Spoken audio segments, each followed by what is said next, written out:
Hello বন্ধুরা, আজকে সকাল সকাল আমরা লুচি ভাজতে লেগে গেছি। আর এদিকে আমাদের ঘিটা একটু কমে গিয়েছিল বলে ঘিও নিয়ে আসলাম। এই যে দুই ভাই আর আমার শ্বশুর মশাই, যিনি বার্লিন থেকে এসেছেন। আমার সেজ শ্বশুর হন উনি। ওনাদের জন্য গরম গরম লুচি আর ঘুগনি হয়েছে সকালবেলা আজকে ব্রেকফাস্টে। এখানে লুচি ভাজা প্রায় গরম গরম হচ্ছে আর ওরা খাচ্ছে। আর আমি দুপুরবেলার রান্নার জোগাড় করতে লেগে গেলাম। এখানে আমরা এখানকার সুপার মলগুলো থেকে এই যে পুরো গোটা মুরগি কিনে আনি, আর সেটাকে দেশি মুরগি, এগুলো পোলট্রি না।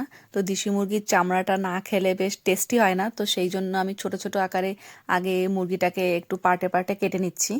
তারপর ওই মুরগির চামড়াটা আর তার সাথে মাংসটা একটু হালকা করে একটু পুড়িয়ে নেব, যাতে চামড়ায় যে ছোট ছোট একটু লোম লোম থাকে সেগুলো যেন একদম কমপ্লিট নষ্ট হয়ে যায়।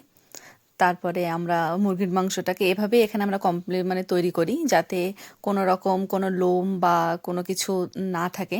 বাড়িতেও তো আমরা ওই এরকমভাবেই মুরগির মাংসটাকে তৈরি করতাম। তো এখানেও সেভাবেই করার চেষ্টা করছি। আর এভাবে মুরগির মাংসটাকে কমপ্লিটভাবে পরিষ্কার করে নিয়ে ছোটো ছোটো টুকরোটা কেটে নিয়ে, তোমরা যদি জার্মানিতে থাকো আর এখানে যারা দেশি মুরগি কেনো, তারা নর্মালি জানো যে মাংসটা একটু শক্ত হয়। আমাদের মানে ইন্ডিয়াতে দেশি মুরগিগুলো যেরকম একটু চুলো বা গ্যাসের ওভেনে অনেকক্ষণ রাখলেই মোটামুটি তৈরি হয়ে যায়, এখানে তেমনটা না। তো সেই জন্য আমরা ছোটো ছোটো পিস করে নিয়ে প্রেশার কুকারে দেবো। আর আজকে দুটো মুরগি রান্না করছি। এদিকে ফ্রাইড রাইসটাও প্রায় হয়ে গেছে, সবই কমপ্লিট মোটামুটি, শুধু মশলা দিয়ে আর একবার একটুখানি ভাপে দেবো, তাহলেই হয়ে যাবে। আর এই দেখো, আমরা যে ঘিটা বানিয়ে নিয়েছিলাম কত সুন্দর হয়েছে ঘিটা। কালারটা কি খুব সুন্দর এসেছে না? আমার তো প্রথমবার ঘি বানিয়েছি, খুবই ভালো লাগলো। বাটার দিয়ে বানিয়েছি এখানে। কোনো একটা ভিডিওতে তোমাদের নিশ্চয়ই সেটাও দেখাবো। আর এখানে প্রায় ফ্রাইড রাইসটা কমপ্লিট। আর এই আলুর দম হয়ে গেছে আমাদের। আলুর দমটা রেখে দিচ্ছি এখানে ঢাকা দিয়ে। আর ফ্রাইড রাইসে যে মশলাটা দেবো, এখানে সেই মশলাটাও তৈরি করে নিয়েছি। আর এখানে মশলাটা এই মিশিয়ে দেওয়া হচ্ছে এবার। দেওয়ার পরে এবার আমরা ঢাকনা দেবো। তো ঢাকনা দেওয়ার আগে আমরা সাধারণত কি করি, একটা ফয়েল পেপার দিয়ে এটাকে খুব ভালো করে ঢেকে দিই, যাতে কোনো মানে বাষ্পটা বাইরে না বেরিয়ে আসে, তাহলে গরমের ভাপটা খুব সুন্দরভাবে ওটার সাথে মিশে যায়। আর সৌদি এখানে সেটারই প্ল্যান করছে যে কিভাবে ক্যামেরাটা কোন অ্যাঙ্গেলে রাখবে যাতে তোমাদেরকে ভালো করে বোঝাতে পারবো, কিন্তু সেটা এখানে খুবই সমস্যার বিষয় হয়ে দাঁড়াচ্ছে ওর কাছে। তো যাই হোক, আলটিমেট ও একটা জায়গায় রেখেছে, এখন সুন্দর করে ফয়েল পেপারটা দিয়ে ও হাঁড়িটাকে ঢেকে নিচ্ছে। তো তোমরা দেখতেই পাচ্ছ যে আমাদের হাঁড়িটা কতটা বড়। এটা আমরা এখানকার একটা বড় সুপার মল থেকে কিনে নিয়ে এসেছিলাম। আমাদের সাধারণত বিরিয়ানি বা পোলাও বা ফ্রাইড রাইস এগুলো একটু বেশি পরিমাণেই হয়, যাতে আমাদের অসুবিধা না হয়। এই তো সুন্দর করে ফয়েল পেপার দিয়ে ও হাঁড়িটাকে ঢেকে নিয়েছে। এবার আমরা একটা যে রুটি শাকা যে তাওয়াগুলো হয়, তার উপরে দিয়ে একটু ওটাকে ভাপ দিয়ে নেব।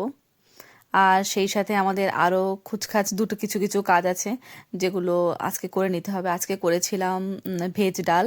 তো সময়ের অভাবে তোমাদেরকে সেটা দেখাতে পারিনি, কারণ দুটো মুরগি কাটা বাছা, তারপরে এদিকে ফ্রাইড রাইস, আলুর দম এইসব করতে করতে অনেক দেরি হয়ে গেছে। আর এখানে ওদের ভাত খাওয়ার প্রায় টাইম চলে আসলো দুপুরে। সেই জন্য আমরা তাড়াতাড়ি করে এখানে বেগুনি করছি।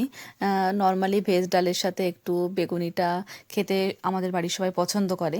আর আমরা বেগুনিটা একটু গরম গরম করতেই ভালোবাসি।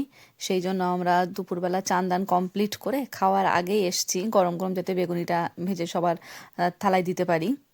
এখানে একটুখানি আমরা কালো জিরে আর একটু গুঁড়ো লঙ্কা দিয়ে আর লবণ আর একটু বেকিং সোডা যদি তুমি দিতে চাও, বেকিং সোডা না দিলে যদি চালের গুঁড়ো থাকে তো তোমরা চালের গুঁড়ো দিতে পারো, সেক্ষেত্রেও খুব মচমচে হয়।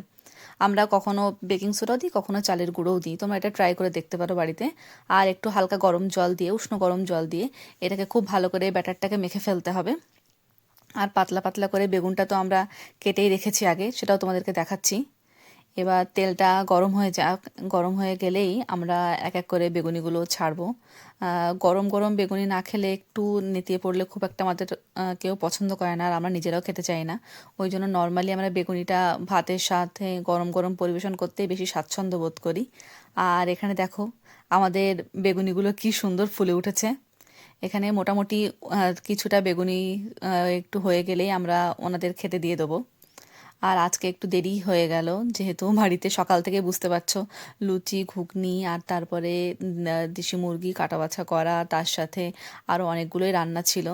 আলুর দম হয়েছে, ভেজ ডাল হয়েছে, তারপরে এখন এই বেগুনি হচ্ছে। একটু সময় লেগে গেছে, কিন্তু যাই হোক উনি আমরা জার্মানিতে আসার পরে উনি এই প্রথমবার আমাদের নতুন বাড়িতে আসলেন, তো ওনাকেও কিছু ভালো মন্দ করে খাওয়াতে আমাদেরও ইচ্ছা করছিল। এই দেখো আমাদের মাংসটা প্রেসার কুকার থেকে নামিয়ে ফেলেছি, পুরো গরম গরম। এই গরম গরমই ওনাদের পরিবেশন করতে করা হবে। আর এই যে ওনারা সবাই খেতে বসে গেছে। আর দুই ছেলে তার কাকার সাথে খেতে বসে গেল। সত্যি এটা খুব ভালো লাগে। এখানে জার্মানিতে যেহেতু নিজেদের আত্মীয়স্বজন খুব কম, তো তো হঠাৎ করে যদি কোনো আত্মীয়স্বজন আসে আর সব নিজেদের রক্তের সম্পর্ক তারা যদি আসে আর সবাই বসে একসাথে খায়, এটা সত্যিই খুব মধুর দৃশ্য। আর এই তো সারাদিনের খাওয়া দাওয়া সেরে আমরা দুজন চলে এসেছি বিকালবেলা আমাদের গার্ডেনে বেতো শাক তুলতে। তো আমাদের যদি ছোট ছোট এরকম ভিডিও তোমাদের ভালো লেগে থাকে, তো আমাদের চ্যানেলটাকে সাবস্ক্রাইব করো আর লাইক কমেন্ট শেয়ার করে প্লিজ আমাদের পাশে থাকার চেষ্টা করো।